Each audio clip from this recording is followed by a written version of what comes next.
예, 수요일 묵상의 시간입니다.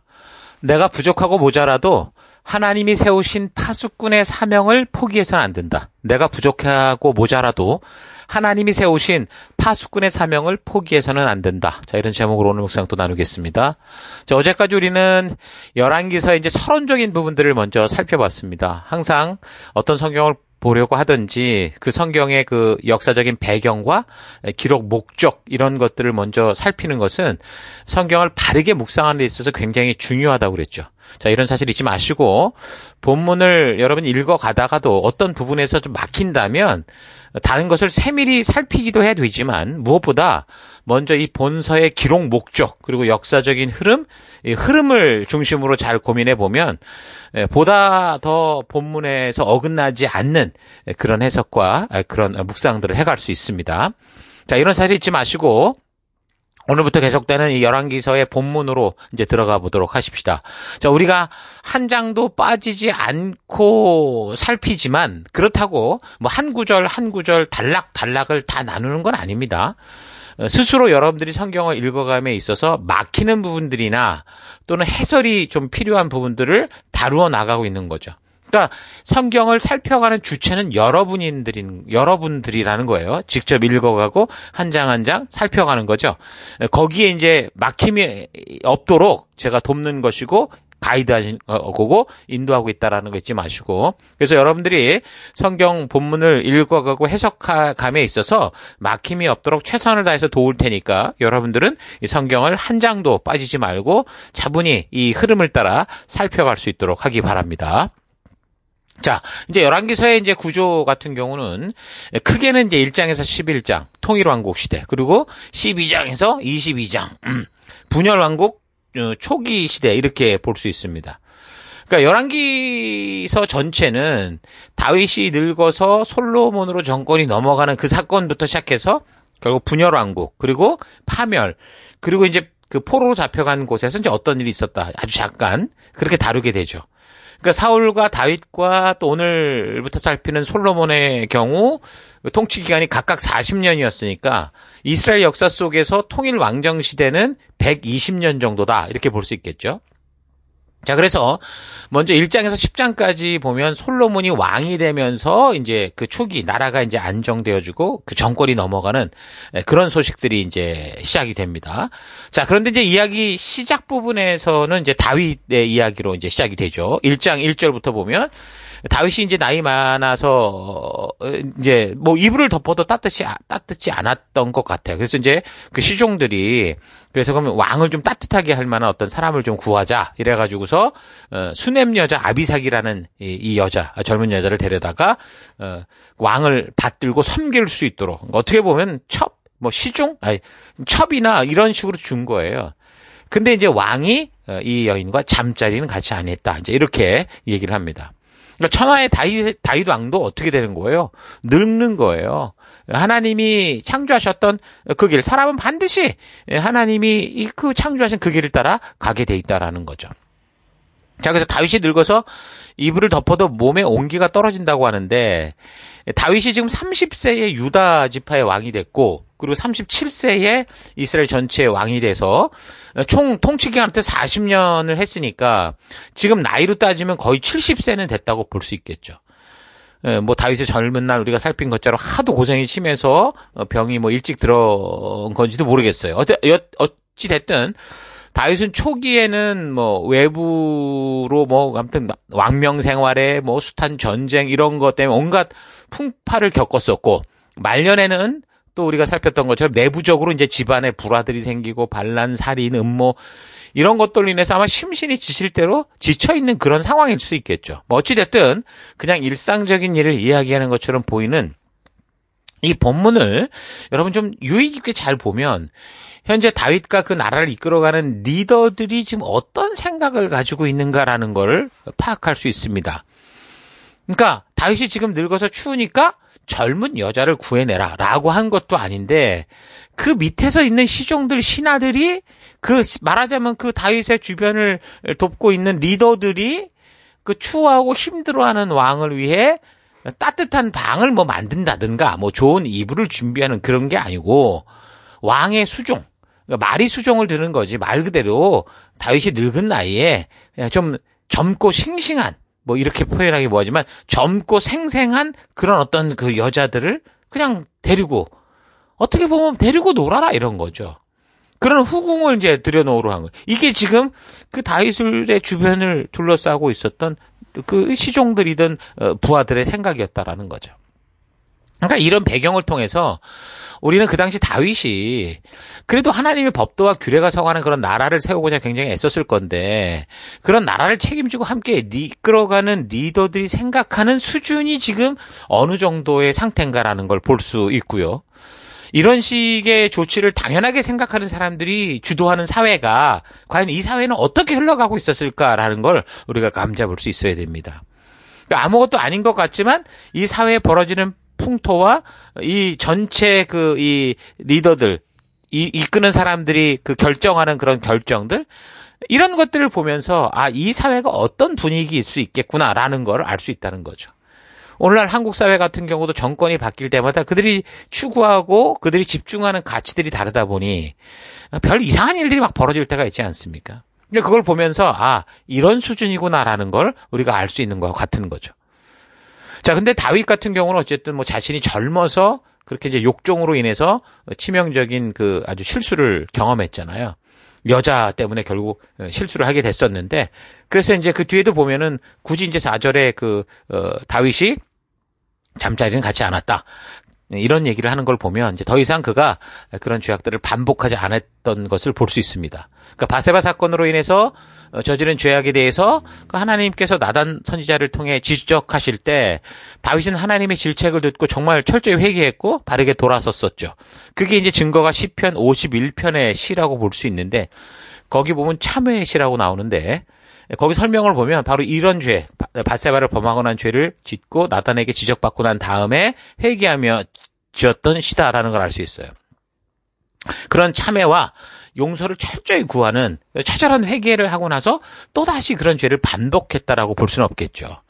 자, 어쨌든 이런 사실은 참으로 성도들에게 굉장히 중요한 메시지를 줍니다. 우리는 약해서 죄의 함정에 쉽게 빠질 수 있지만, 그러니까 사람이니까 실수할 수 있지만, 그러나 그 잘못을 깨닫게 되고 알게 되고 회개하고 돌이켰을 때는 다시는 이 다윗처럼 그런 죄악들이 반복되지 않도록 그렇게 집중해야 된다라는 거죠. 다윗은 그런 면에서 우리가 충분히 배우고 닮을 만한 참 신앙의 멋진 인물이라고 볼 수 있어요. 아브라함과 다윗의 자손 예수라고 불릴 만큼 정말 그런 인물이었던 건 사실입니다. 어찌됐든 다윗이 늙어서 이제 정치 현장에 직접 나서지 못할 정도가 된 그런 모습인데, 아마 그쯤 되면 다윗이 이제 빨리 이제 권자를 물려야죠. 그리고 후계자를 확정지어서 다음을 세워야 되는데, 다윗이 나이가 들었는데도 그렇게 공식적으로 자신의 왕권을 물려주지 않고 때를 놓치고 이제 미적거리고 있었던 거예요. 어쩌면 뭐 스스로 뭐 자기는 아직도 괜찮다고 생각했을 수도 있겠죠. 그러나 그건 자기 생각이고, 뭐 옆에 있는 신하들이나 뭐 자녀들이 봐도 이제 더 이상 다윗이 그 정치 현장에서 왕의 역할을 하기에는 너무 기력이 떨어져 있고, 그러다 보니 이게 끝이다라고 생각했을 정도죠. 그러니까 자기 마음대로 막 행동하는 일들이 나타났으니까. 그래서 이제 그런 상황 속에서 다윗의 아들 중 하나가 또 착각을 하죠. 1장 5절. 그때에 핫깃의 아들 아도니아가, 그러니까 핫깃은 다윗의 한 여자 중에 부인 중에 한 사람이잖아요. 스스로 높여서 이르기를 내가 왕이 되리라 하고 자기를 위하여 병거와 기병과 호위병 50명을 준비하니 그는 압살롬 다음에 태어난 자요 용모가 심히 준수한 자라. 그의 아버지가 다윗이죠. 네가 어찌 그랬느냐 하는 말로 한 번도 그를 섭섭하게 한 일이 없었더라, 이렇게 얘기를 합니다. 그러니까 다윗의 장남은 아히노함이라는 여자가 낳았던 암몬이었는데, 이 암몬은 이복 여동생 다말을 겁탈하고, 그리고 책임지도 않고 그러다가 다말의 오빠였던 압살롬에 의해서 죽었고, 그리고 압살롬도 그냥 그러다가 반역까지 막 도모하다가 결국 압살롬도 죽었고, 그러면 이제 둘째 아들은 그 나발의 아내였다가 다윗의 아내가 됐던 여자, 그러니까 아비가일이 낳았던 길르압이라는 사람이었어요, 원래.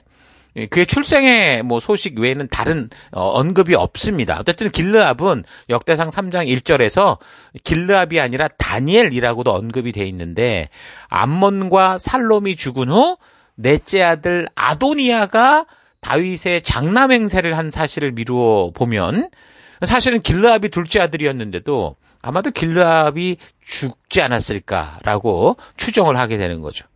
그러니까 이제 셋째 아들이라고 할 수 있는 길르압도 없으니까, 그러니까 이 암논, 압살롬 그리고 길르압 다 없으니까 그다음 5절에서 말씀하듯 다윗의 이제 넷째 아들이라고 할 수 있는 네 번째 아내 핫깃의 그 아들 아도니아가 이제 장남으로서 스스로가 이제 이 나라의 왕권은 자기에게 온다 이렇게 생각을 했던 것 같아요. 근데 이제 다윗도 그냥 그렇게 생각했던 건지 그런 아도니아의 행동에 대해서 아무 말도 하지 않았다라는 거예요. 자, 여기서 이제 결국 나라가 큰 혼란에 빠지는 일이 생기게 되죠. 대부분 잘하고 있다고 생각하는 다윗의 있어서 치명적인 실수가 여자였고 하나는 자녀 교육 부재라고 했었었죠. 그러니까 지난번 압살롬 사건 때도 살폈던 것처럼 그 암논의 실수를 어떻게 했어요? 그냥 덮어준 거예요. 물론 부모로서 실수를 덮어주고 다시 재도전할 기회를 줘야 되지만 그러나 자녀들이 스스로 저지른 죄악과 그 욕심에 대해서 확실하게 교육하고 바른 조치와 그런 어떤 교훈이 대가가 있었어야 됐던 거예요. 근데 다윗은 그 첫아들 암논이 지금 엄청난 죄를 저질렀는데도 그걸 분노하고 화가 났는데 바른 조치를 취하지 않았다라는 거죠. 그래서 결국에는 그런 행동이 형제들끼리 살인극으로 벌어지게 됐고 첫째 아들, 둘째 아들, 셋째 아들 막 다 죽어가잖아요. 그래서 결국에는 반역하는 일까지 이제 그렇게 겪었어요. 근데 6절에서도 보니까 다윗은 다른 아들이었던 이 아도니아에게도 어떤 교육이 없었다. 결국 이 얘기를 하고 있어요. 5절부터 표준 새 번역으로 보면 1장 5절. 그때 다윗과 핫깃 사이에서 태어난 아들 아도니아는 자기가 왕이 될 것이라고 하면서 후계자처럼 행세하고 다녔다.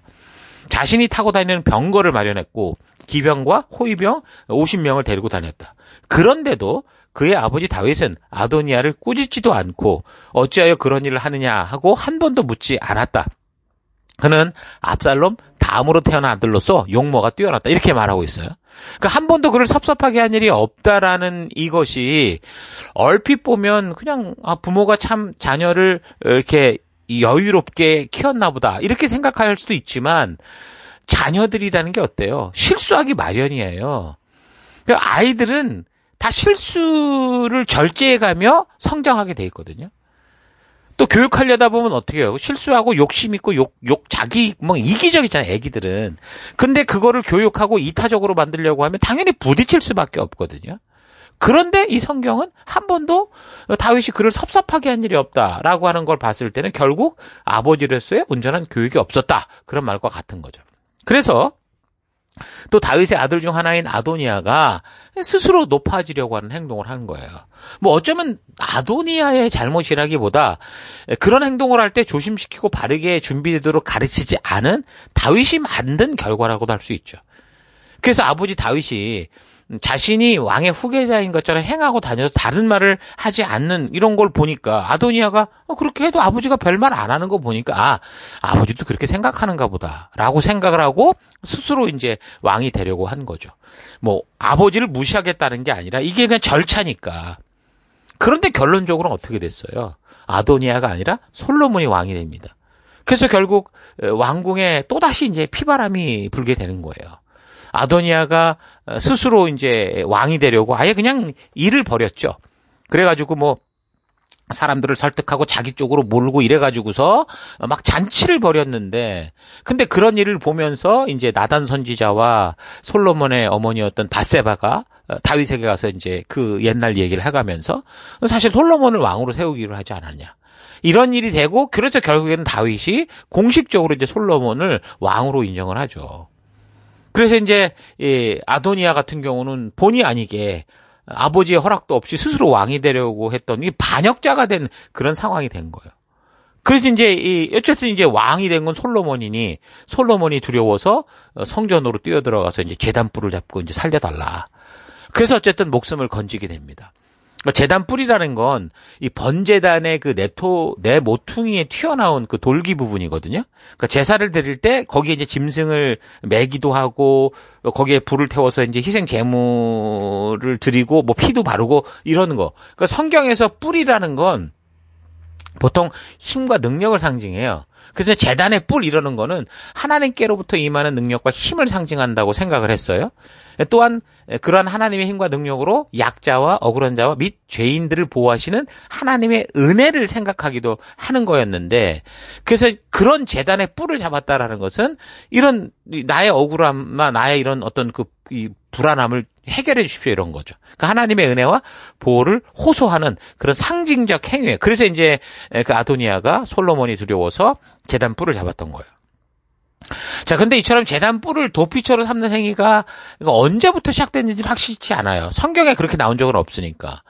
단지 이제 출애굽 이후에 왜 우연한 일로 사람을 죽이게 되는 그런 일이 생길 때 그런 사람을 도피성으로 피하게 하는 그 도피제도가 있었잖아요. 근데 그거와 맞물려서 아마 이렇게 되지 않았을까 추측합니다. 그 성소의 제단이라는 게 실수로 사람을 죽인 범죄자의 피신처로 인정을 하는 이 출애굽기 21장을 보면 그런 얘기가 나와요. 그러니까 이후 모세율법은 이러한 자들을 위한 사회적 보호제도로서 도피성 규례를 그래서 만든 거고, 그 규례는 이제 가나안 땅 정착 후에 계속 실행이 됐겠죠. 그래서 여하튼 그때 이후에 성소의 제단은 도피성과 아울러 범죄자가 하나님의 보호와 긍휼을 호소하고 바란 어떤 피신처 같은, 신문고 같은 어떤 그런 역할을 했다고 볼 수 있어요. 자, 그래서 이 설레발 치면서 반역을 본의 아니게 일으키게 된 이 아도니아가, 물론 아도니아도 어떻게 보면 권력에 대한 욕심이 있었겠죠. 그러니까 자기 사람으로 끌어들이고 만들고 이런 잘못이 있긴 했지만, 어찌됐든 아도니아가 일은 이렇게 벌어졌으니 결국 자기는 반역자가 된 거고, 그러니 자기가 의도한 바가 아니니까 하나님의 은혜를 구한다라는 식으로, 그래서 이제 번제단 뿔을 잡고 그렇게 이제 솔로몬에게 자비를 구한 거죠. 자, 이 모든 일이 6절을 근거로 볼 때 사실 다윗이 먼저 이런 수순을 좀 잘 밟았으면, 왕을 선택하는 수순을 잘 밟았으면 혼란한 일들이 없었을 만한 일이잖아요.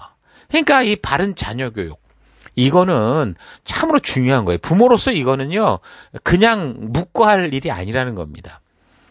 그래서 다윗의 시대만이 아닌 지금 우리 시대에도 이 자녀 교육이라는 거는 부모들의 참 중요한 숙제죠. 하나님 주신 명령이에요. 그러니까 요즘처럼 지식이 발달되고 과학과 미디어가 발달된 사회에서 부모가 자녀들을 바르게 성경의 가치들을 교육한다라는 거는 정말 시간도 만만치 않고 정말 쉽지 않은 일이죠.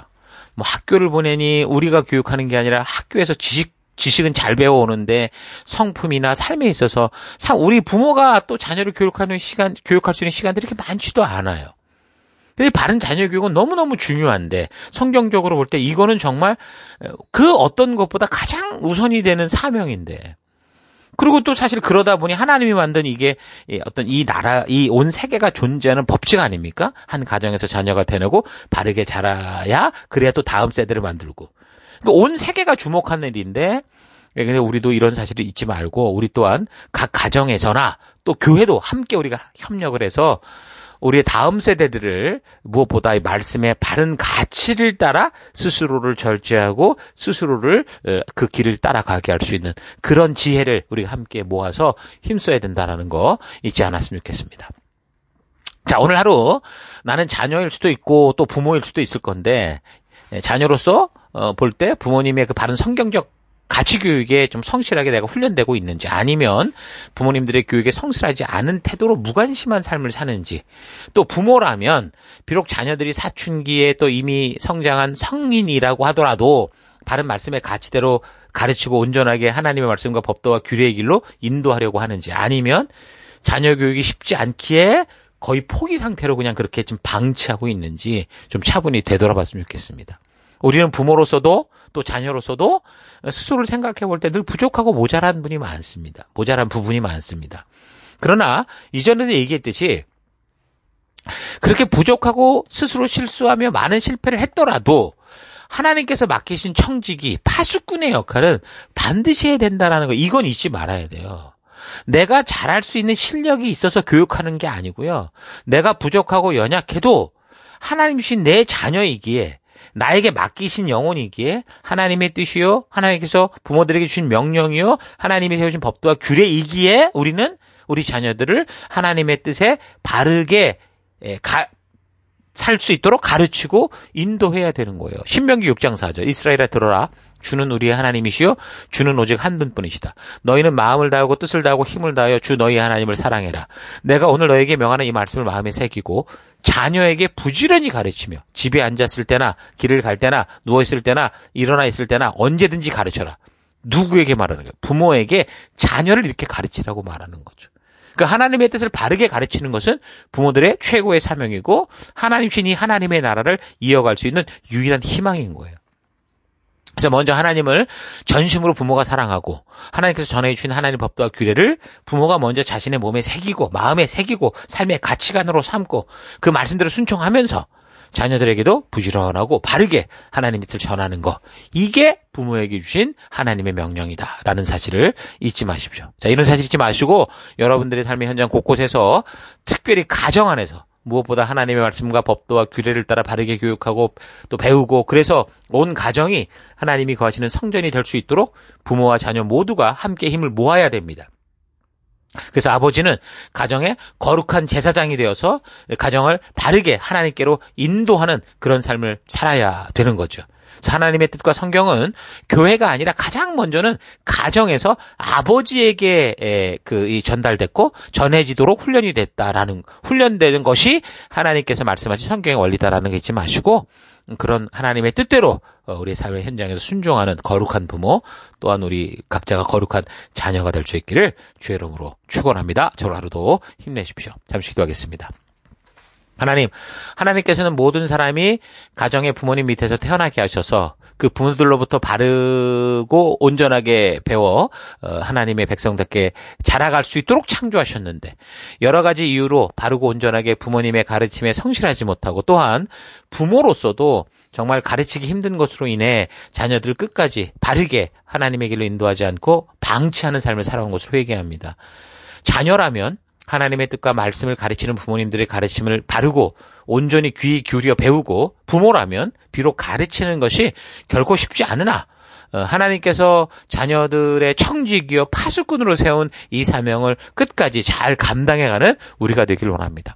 하나님의 법도와 규례가 통하는 하나님 나라와 같은 교회 안에서 우리가 함께 하나 되어 주신 사명의 길을 갈 때 늙은 다윗에게 세상이 하는 것처럼 젊은 여자를 붙여주는 그런 식의 세상 흉내를 내던 다윗의 신하들처럼 행동하지 않고 오직 하나님의 법도와 규례의 가치를 따라 우리가 행하고 나아가는 우리가 되기를 원합니다. 하나님 나는 부족합니다. 나는 연약합니다. 그러나 그럼에도 불구하고 우리에게 주신 이 사명 잊지 않고 바르게 행동해가는 이루어가는 내가 되기를 간절히 바라옵고 함께 하심을 감사드리며 예수님 이름으로 기도했습니다. 아멘.